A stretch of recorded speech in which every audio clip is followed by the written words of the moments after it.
அனைவருக்கும் வணக்கம். இன்றைக்கி வந்து பார்த்திங்கன்னா 28/8/2024 புதன்கிழமைக்கு நிஃப்டி இண்டெக்ஸ் அண்ட் இன்றைக்கி பேங்க் நிஃப்டியோட மந்த்லி எக்ஸ்பைரி இது ரெண்டுலேயுமே சிபிஆர் இண்டிகேட்டர் யூஸ் பண்ணி எப்படி ட்ரேட் பண்ணலாம் அப்படிங்கிறத பார்ப்போம். அதுக்கு முன்னாடி நேற்று வந்து யூஎஸ் மார்க்கெட்டில் என்னாச்சு அப்படிங்கிறத பார்க்கும்போது நேற்று வந்து பார்த்திங்கன்னா டவ் ஜோன்ஸ் வந்து கன்சாலிடேஷன்லேயே முடிச்சிட்டான். 0.02% தான் வந்து பாசிட்டிவாக முடிஞ்சிருக்கான். எஸ்என்பி வந்து பார்த்திங்க அப்படின்னா ஒரு 0.16% பாசிட்டிவாக முடிஞ்சிருக்கான். ஆனால் உங்களுக்கு க்ளோஸ் வந்து பார்த்திங்கன்னா நல்லா பாசிட்டிவாக தெரிஞ்சாலுமே இங்கே பாருங்கள் நல்லா கேப் டவுனில் தான் ஓப்பன் ஆச்சு. ஏன்னா ஃபியூச்சர்ஸ் எல்லாமே நேற்று வந்து நெகட்டிவில் தான் இருந்துச்சு. கேப் டவுனில் ஓப்பன் ஆகி ஃபர்தராக வந்து பார்த்திங்கன்னா மார்க்கெட் மேலே வந்திருக்கு அப்படின்னு சொல்லணும். நாஸ்டாக் வந்து பார்த்திங்கன்னா ஒரு 0.33% வந்து பாசிட்டிவாக முடிச்சிருக்கான். நல்லா அக்ரெசிவ் பைஸ் தான் வந்து மேலே தூக்கியிருக்காங்க அப்படிங்கிறது எல்லாம் தெளிவாக தெரியுது. அண்ட் ரெண்டாவது விஷயம் நேற்று வந்து பார்த்திங்கன்னா உங்களுக்கு யூஎஸில் ஒரே ஒரு டேட்டா வந்துச்சு. அது அவ்வளோ முக்கியமான டேட்டா கிடையாது. பட் ஸ்டில் எக்கனாமி பொறுத்த வரைக்கும் அது டேட்டா தான். மார்க்கெட்டை இன்ஃப்ளூயன்ஸ் பண்ணுற மாதிரி ஒரு ப்ராப்பரான ரொம்ப முக்கியமான டேட்டா கிடையாது. அது வந்து என்னென்னா கன்சியூமர் கான்ஃபிடன்ஸ் அப்படின்னு சொல்லுவாங்க.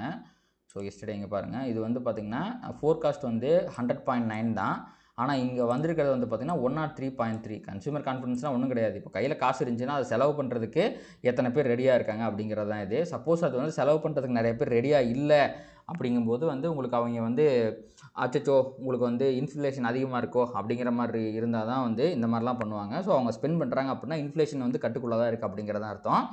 ஸோ தட் இதை வந்து அடிப்படையாக வச்சு ஃபெட் வந்து இந்த இன்ட்ரெஸ்ட் ரேட் டிசிஷனில் எந்த மாற்றமும் பண்ண மாட்டாங்க அப்படிங்கிறது தான் அல்டிமேட்டாக விஷயம். ஸோ அதனால தான் வந்து பார்த்திங்கன்னா இது ஒரு மார்க்கெட்டுக்கு பாசிட்டிவான ஒரு டேட்டா. பட் ஸ்டில் இதை மையமாக வச்சு உங்களுக்கு மார்க்கெட்டும் வந்து பார்த்திங்கன்னா பாசிட்டிவாக தான் ரியாக்ட் ஆகிருக்கு. ஸோ பெரிய பிரச்சனை எதுவும் இல்லை. ஓகேங்களா. அடுத்து அப்படியே யூஎஸ் விக்ஸை பார்க்கும்போது அவனுமே வந்து பார்த்திங்கன்னா ஒரு 4.46% வந்து டவுனில் தான் முடிச்சிருக்கான். அண்ட் யூஎஸோட 10-year பாலில் வந்து பார்த்திங்கன்னா எந்த மாற்றமே இல்லாமல் அரௌண்ட் 3.8 ரேஞ்சில் தான் ட்ரேட் ஆகிட்டு இருக்கான். ஸோ யூஎஸ் மார்க்கெட்டை பொறுத்த வரைக்கும் எல்லாமே ஒரு பாசிட்டிவாக தான் தெரியுது. பெரிய நெகட்டிவிட்டி அப்படிங்கிறதுல எதுவும் கிடையாது.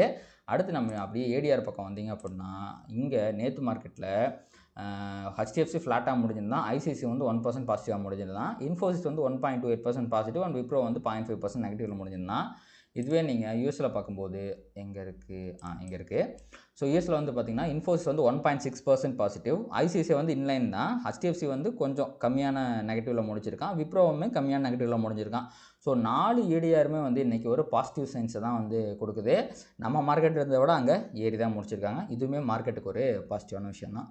அடுத்து நம்ம எஃப்ஐடிஏ டேட்டா பொறுத்த வரைக்கும் நேற்றும் எஃப்ஐஐ தொடர்ந்து 4வது நாளோ 3வது நாளோ எனக்கு சரி ஞாபகம் இல்லை. ஆனால் கண்டினியூஸாக பை பண்ணுறாங்க.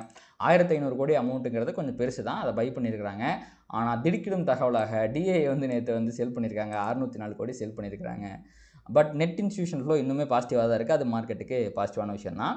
அண்ட் இது வந்து என்எஸ்சி கொடுக்குற டேட்டா. செபி கொடுக்குற டேட்டாவில் வந்து பார்த்திங்க அப்படின்னா உங்களுக்கு எஃப்ஐ வந்து ஒரு 969 கோடி வந்து பை பண்ணியிருக்காங்க அப்படிங்கிற மாதிரி காட்டுறாங்க. ஸ்டில் இதுவுமே வந்து பையிங் ஃபிகர் தான். ஸோ இதுவுமே வந்து மார்க்கெட்டுக்கு ஒரு பாசிட்டிவான விஷயம் தான். ஸோ வேர்ல்டு மார்க்கெட்டை பொறுத்த வரைக்கும் இன்றைக்குமே வந்து பார்த்திங்கன்னா பெருசாக எந்த ஈவெண்ட்டும் கிடையாது. க்ரூட் ஆயில் இன்வென்ட்ரிஸ் தான் வருது. அது வாரம் வர்றது தான். அது பெரிய மேட்டர் கிடையாது.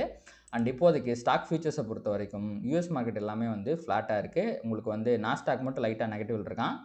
யூரோப்பியன் மார்க்கெட்டும் வந்து பார்த்திங்கன்னா ஃப்ளாட்டாக தான் இருக்குது. பெரிய இதுவும் இல்லை. நிக்கியும் ஃப்ளாட்டாக தான் இருக்கான். காஸ்பி மட்டும் டவுனில் இருக்கான். 0.5% டவுனில் இருக்கான். ஸோ வேர்ல்டு மார்க்கெட் ஃபியூச்சர்ஸை பொறுத்த வரைக்கும் பெரிய நெகட்டிவ் இல்லாமல் பெரிய பாசிட்டிவ் இல்லாமல் எல்லாம் ஃப்ளாட்டாக தான் இருக்காங்க. ஸோ அதே மாதிரி நம்மளுடைய கிஃப்ட் நிஃப்டி இருக்கான் பார்த்தீங்களா, இவனை வச்சு தான் நம்ம கேப் டவுன் வந்து ப்ரெடிக்ட் பண்ணுவோம். கிஃப்ட் நிஃப்டி வந்து 24,993 ட்ரேட் ஆகிட்டு இருக்கேன். ஆக்சுவலி ஓப்பன் ஆன உடனே ஒரு நிமிஷம் ஹார்ட் அட்டாக்கே வர்ற மாதிரி பண்ணி விட்டான். ஓப்பன் ஆன உடனே கண் நிமைக்கும் நேரத்தில் வந்து பார்த்திங்கன்னா 24,800 அப்படின்னு ஒரு 200 பாயிண்ட் கேப் டவுன் அப்படிங்கிறத காமிச்சாவன். என்னடா எதுவுமே நடக்கலையே, இவன் எதுக்கு இப்படி பண்ணுறான் அப்படிங்கும்போது திருப்பி அப்படியே ரெக்கவர் ஆகி மேலே வந்துட்டான். இப்போதைக்கு வந்து பார்த்திங்கன்னா ஒரு 20 பாயிண்ட் 25 பாயிண்ட் ரேஞ்சுக்கு வந்து கேப் டவுன் காமிக்கிறான். ஸோ இது வந்து பார்த்திங்கன்னா கிஃப்ட் நிஃப்டி அப்படிங்கிறது என்றைக்குமே இந்தியன் மார்க்கெட்டில் வால்யூம் இருக்கும்போது தான் உங்களுக்கு வந்து நல்லா ஃபேமாக ட்ரேடாக வாங்கி பார்த்தீங்களா. ஸோ இதுதான் வந்து 9:15 கேண்டில். இங்கேருந்து தான் உங்களுக்கு வந்து இதோட வால்யூம் வந்து பிக்கப் ஆக ஆரம்பிக்கும். மார்க்கெட் ட்ரேடிங் ஹவர்ஸ் முடிச்சோன்னே திருப்பி வால்யூம் கம்மியாயிரும். ஓகேங்களா. ஸோ இதே மாதிரி தான் இருக்கும். ஸோ இன்னும் இவன்ட்ட வால்யூம் இல்லை, அதனால தான் அவன் இந்த மாதிரி ட்ரேட் ஆகிட்டு இருக்கான். ஸோ மேபி இந்த 20 பாயிண்ட் கேப் டவுன்லாம் இல்லாமல் மேபி மார்க்கெட் வந்து ஃப்ளாட்டாக ஓப்பன் ஆகிறது கூட சான்ஸ் இருக்குது. அதை நம்ம வந்து பொறுத்திருந்து பார்ப்போம். ஸோ ஃபர்தராக நம்ம நிஃப்டியில் வந்து நேற்று என்னாச்சு அப்படிங்கிறத பார்க்கலாம். நான் கன்ஃபார்மாக நேற்று வந்து நிஃப்டி வந்து 25,000க்கு மேலே, அதாவது சிபிஆருக்கு மேலாம் க்ளோஸ் வைப்பான்னு எதிர்பார்க்கலைங்க. கேப் டவுன் இண்டிகேட் பண்ணிச்சு நேற்றே மார்க்கெட்டு. ஸோ அதனால் வந்து மேபி ப்ரைஸ் வந்து சிபிஆருக்கும் S1 இடையில கன்சால்டேட் இங்கே முடிப்பான்னு நினச்சேன். ஆனால் அப்படியே அந்த கன்சால்டேஷனை மேலே போட்டு மேலே முடிச்சிட்டான். இதுவே ஒரு பெரிய பாசிட்டிவிட்டி தான். பட் 2 நாட்களாக தொடர்ந்து இதே இடத்துல கன்சால்டேட் ஆகிறது வந்து பார்த்திங்கன்னா நல்லதில்லை. ஸோ ஏதோ ஒரு பக்கம் பிரேக் அவுட் ஆகி போக போகிறான் அப்படிங்கிறது தான் அர்த்தம். இங்கே நடக்கிற ப்ரைஸ் ஆக்ஷனை பார்த்தா மேபி அவன் கீழே ட்ரெண்ட் ஆயிடுவானோ அப்படிங்கிற மாதிரி எண்ணம் வந்து எனக்கு வருது. இப்போ மார்க்கெட் பாசிட்டிவாக தான் இருக்குது. இன்றைக்கி வந்து ட்ரெண்டிங் டே வேறு காட்டுற நேரோ சிபிஆர் வந்திருக்கு. ஸோ S1 உடைக்கிற பட்சத்தில் கண்டிப்பாக அவன் கீழே வருவான். அண்ட் விர்ஜின் சிபிஆர் வேறு உங்களுக்கு இந்த இடத்துல இருக்குது. விர்ஜின் சிபிஆருக்கு முன்னாடி இந்த இடத்துல ஒரு அக்ரெசிவ் பையர்ஸ் வந்து மேலே தூக்கியிருக்காங்க. ஸோ இந்த 24,875 அப்படிங்கிற லெவலில் கண்டிப்பாக ஒரு ரெசிஸ்டன்ஸ் இருக்கும், சப்போர்ட் இருக்கும். அதே மாதிரி ப்ரைஸ் வந்து S1 பிரேக் பண்ணும்போது S2 வரைக்கும் வரதான் நம்ம வந்து கேப்சர் பண்ணுவோம். ஸோ இன்றைக்கி 25,000 ஓப்பன் ஆகுது அப்படின்னா அவன் சிபிஆர் கிட்ட ஓப்பன் ஆவான். கண்டிப்பாக சிபிஆர்லேருந்து S2 வரைக்கும் ட்ரெண்ட் ஆகிறதுக்கு எல்லாம் வாய்ப்பு இருக்குது. அண்ட் S2லேருந்து ப்ரைஸ் ரிவர்ஸ் ஆகி மேலே போய் S1 டச் பண்ணுறதுக்கும் வாய்ப்பு இருக்குது. இன்கேஸ் இன்றைக்கி மேலே ட்ரெண்ட் ஆகிற மாதிரி இருந்தால் R1 உடைச்சா மேலே கண்டிப்பாக பயங்கரமான ட்ரெண்டிங் அப்படிங்கிறது இருக்கும். ஆனால் நிஃப்டி இன்றைக்கி ட்ரெண்ட் ஆகிறதுக்கான வாய்ப்புகள் மிகவும் அதிகமாக இருக்கிறது. நம்ம அதை வந்து பொறுத்து வந்து பார்ப்போம், ட்ரெண்ட் ஆகிறானா இல்லையா அப்படிங்கிறத பார்ப்போம். பட் இன்றைக்கி வந்திருக்கிற சிபிஆர் வந்து நேரோ சிபிஆர் தான். நேரோ சிபிஆர் வந்து என்றைக்குமே நம்ம ட்ரெண்டிங் பற்றி தான் மட்டும்தான் யோசிக்கணும். ஸோ ரிவர்சல் ட்ரேட்லாம் ஹை ப்ராபபிள் ட்ரேட் கிடையாது. ஸோ இன்றைக்கி நிஃப்டியை பொறுத்த வரைக்கும் R1 trending and S1 trending இது ரெண்டு தான் வந்து பார்த்திங்கன்னா ஹை ப்ராபபிள் ட்ரேடிங் ஆப்பர்ச்சுனிட்டியாக நான் பார்க்குறேன். ஓகேங்களா. அடுத்து அப்படியே நம்ம பேங்க் நிஃப்டி பக்கம் போயிடுவோம். ஸோ பேங்க் நிஃப்டியில் பார்த்தீங்கன்னா இன்றைக்கி என்ன வந்திருக்குதுன்னா அவுட் சைட் சிபிஆர் வந்திருக்கு. இந்த மாதிரி அவுட் சைட் சிபிஆர் வந்துச்சுன்னா அன்னைக்கான இன்டர்பிரேஷன் வந்து உங்களுக்கு வந்து கன்சால்டேஷன் டே தான். பட் நேற்று முதல்ல என்னாச்சு அப்படிங்கிறத பார்ப்போம்.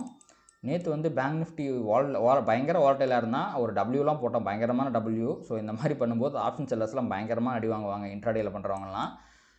ஸோ ப்ரைஸ் வந்து S1 கீழே போயிட்டு இங்கே விர்ஜின் சிபிஆர்லேருந்து பயங்கரமாக ரிவர்ஸில் எடுத்து திருப்பி மேலே போனோம். R2 பக்கம் வரைக்கும் போயிட்டு அங்கேருந்து கன்சாலிடேட் ஆகி கீழே சிபிஆருக்கு பக்கத்தில் முடிஞ்சிருக்கான். சிபிஆர் கீழே முடியல, அது ஒரு சின்ன பாசிட்டிவான விஷயம். அண்ட் விர்ஜின் சிபிஆர்லேருந்து திருப்பி அக்ரெசிவ் பையர்ஸ் மேலே ஏற்றுனது அதுவுமே வந்து ரொம்ப பாசிட்டிவான ஒரு விஷயம் தான்.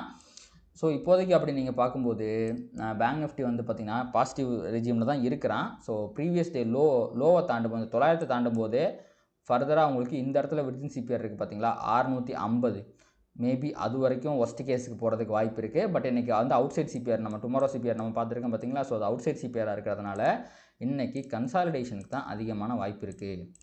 ஓகேங்களா. ஸோ இந்த ப்ரீவியஸ் டே ஹைக்கும் லோக்கும் இடையில கன்சாலிடேட் ஆகிறதுக்கு நிறையா வாய்ப்பு இருக்குது. பட் மந்த்லி எக்ஸ்பைரி என்ன வேணால் நடக்கலாம். நேற்று இருந்த வால்டாலிட்டியோட பயங்கரமான வால்டாலிட்டி கூட இன்றைக்கி இருக்கிறதுக்கு வாய்ப்பு இருக்குது. ஸோ இன்றைக்கி அவுட் சைட் சிபிஆர் வந்து இருக்கிறதுனால நம்ம எப்படி இருக்கணும் அப்படின்னா இன்றைக்கி ப்ரைஸ் ட்ரெண்ட் ஆகாது அப்படின்னு தான் இருக்கணும். ஸோ ப்ரைஸ் வந்து இந்த S1 கிட்டேயோ ஆர் ப்ரீவியஸ் டே லோ கிட்டேயோ போகும்போது கண்டிப்பாக அங்கேருந்து ரிவர்சல் வரக்கு வாய்ப்பு இருக்குது. அந்த ரிவர்சல் வந்து சிபிஆர் வரைக்கும் வரக்கு வாய்ப்பு இருக்குது. அதுவே இன்கேஸ் ப்ரைஸ் மேலே போச்சுன்னு வைங்களேன், இந்த previous day high R R1 இந்த மோஸ்ட்லி ப்ரீவியஸ் டே ஹை தான், அங்கேருந்து ப்ரைஸ் ரிவர்சல் ஆகி திருப்பியும் கீழே வரதுக்கு தான் வாய்ப்பு இருக்குது. ஆனால் இதில் ஒரே ஒரு பிரச்சனை என்னென்னா இன்றைக்கி நிஃப்டியில் ட்ரெண்டிங் சிபிஆரும் பேங்க் நிஃப்டியில் நேரோ சிபிஆர் வைடு சிபிஆரும் வந்திருக்கு, மாற்றி வந்திருக்கு. அப்போது நிஃப்டி வந்து பேங்க் நிஃப்டி இன்றைக்கி ஃபாலோ பண்ண பேங்க் நிஃப்டி ஃபாலோ பண்ணி கன்சால்டேட் ஆக போதா ஆர் பேங்க் நிஃப்டியை ஃபாலோ பண்ணி ட்ரெண்ட் ஆக போதா அப்படிங்கிறதான் வந்து நம்ம பார்க்கணும். என்றைக்குமே இந்த மாதிரி 2 டிஃப்ரெண்ட்டான சிபிஆர் வந்து 2 இண்டிசஸ்க்கு வரும்போது மார்க்கெட் ரொம்ப வாலட்டைலாக இருந்திருக்கு மந்த்லி எக்ஸ்பைரி. ஸோ கண்டிப்பாக இன்றைக்கி மார்க்கெட் வாலட்டைலாக இருக்கிறதுக்கு வாய்ப்பு இருக்குது. ஸோ நிறையா ட்ரேட்ஸ் எடுத்து இங்கே போயிட்டான் அங்கே போயிட்டான் அப்படின்ட்டு வந்து பெருசாக நீங்கள் வந்து லாஸ் பண்ணிடாதீங்க. ஆல்வேஸ் மைண்ட் பண்ணிக்கோங்க. ஒரு 1% 2% பர் டே ரிஸ்க் எடுக்கிறதா வந்து பார்த்திங்கன்னா இன்ட்ராடே ட்ரேடிங்கை பொறுத்த வரைக்கும் ப்ராப்பரான விஷயமா இருக்கும்.